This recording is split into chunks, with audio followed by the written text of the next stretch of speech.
हुए इंस्पेक्टर रमा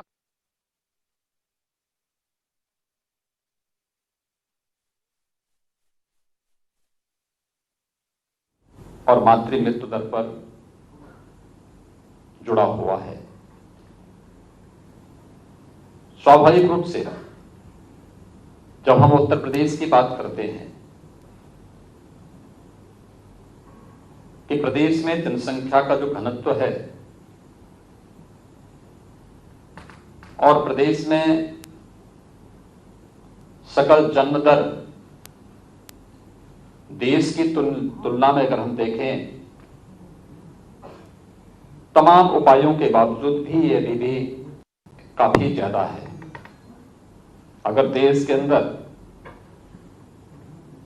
इसका अनुपात 2.2 है तो उत्तर प्रदेश में 2.7 तक जाता है।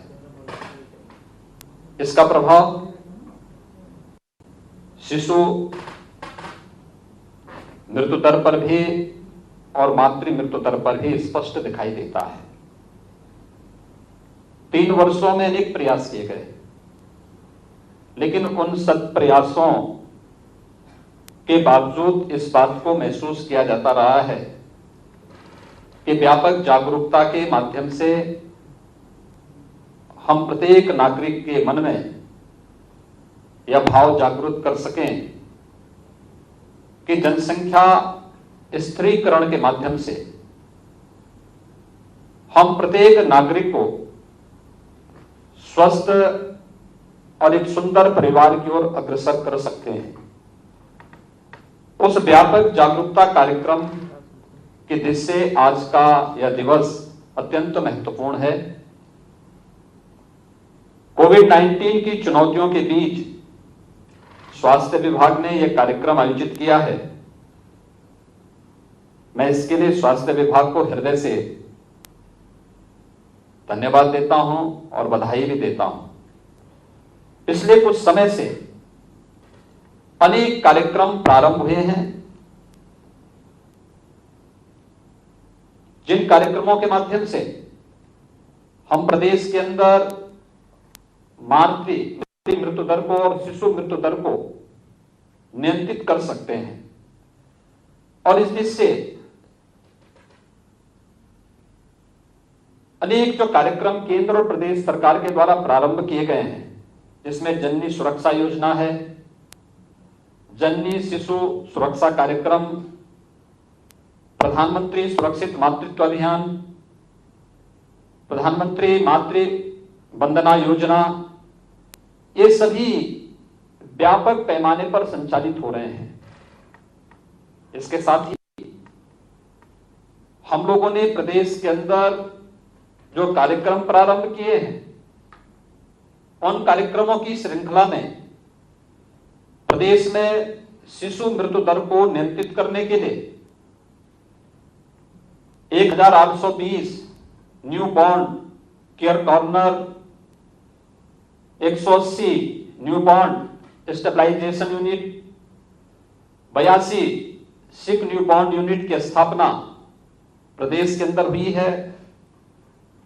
53 जनपदों में 170 मोबाइल मेडिकल यूनिट संचालित है।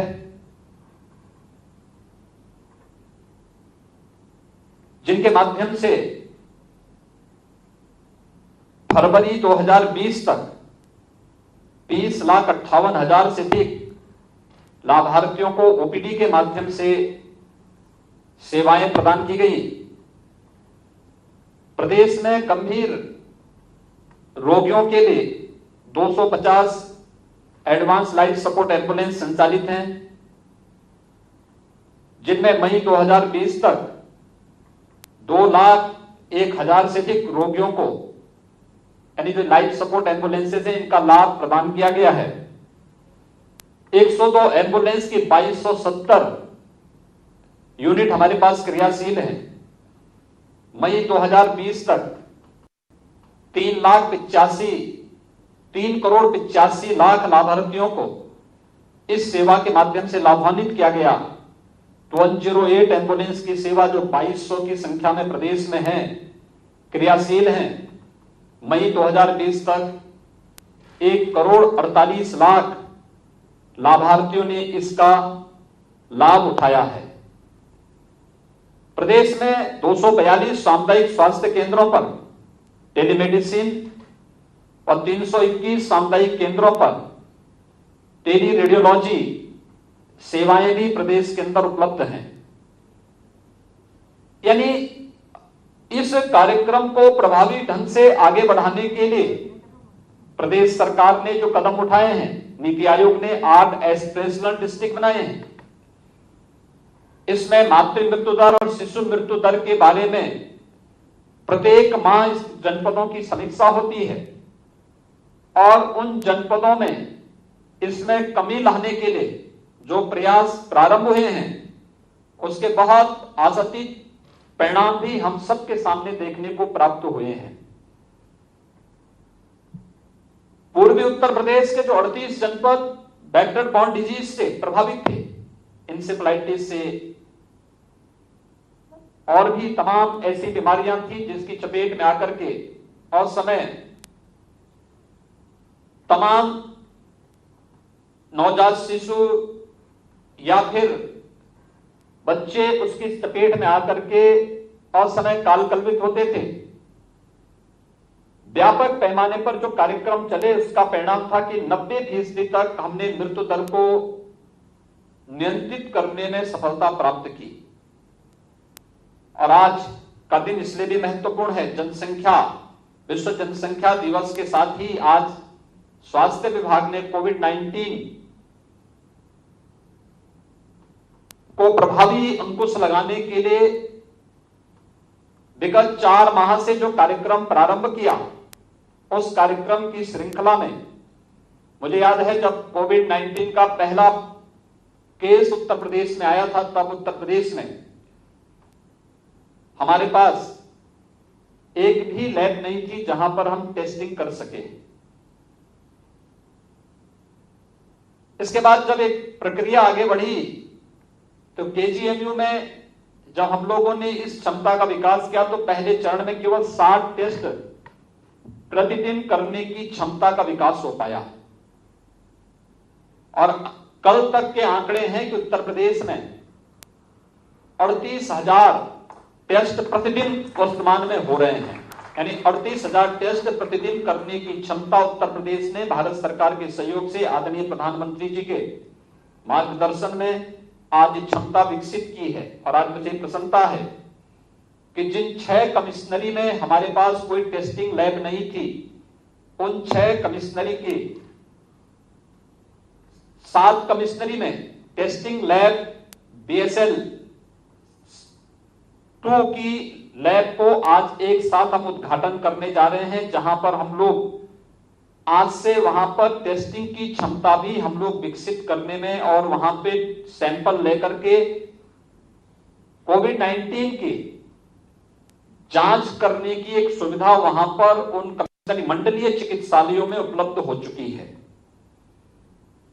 इसके साथ ही आज और कल 2 दिन के लिए प्रदेश में एक विशेष अभियान प्रारंभ हुआ है और मुझे लगता है इसे हमें अपने जीवन का हिस्सा बनाना चाहिए। कुछ चीजें ऐसी हैं जिसको समझने की आवश्यकता है। जैसे हम यहां बैठे हैं, इतने भी हर कार्यक्रम की शुभारंभ का हम किस रूप में करते हैं? हम जाते हैं, दीप प्रज्वलन कर लेते हैं। अच्छा है, दीप भारतीय संस्कृति में ज्ञान का प्रतीक है, हमें आगे बढ़ने के लिए प्रेरित करती है। लेकिन देश काल और परिस्थिति को भी हम सबको समझना होगा, देखना होगा।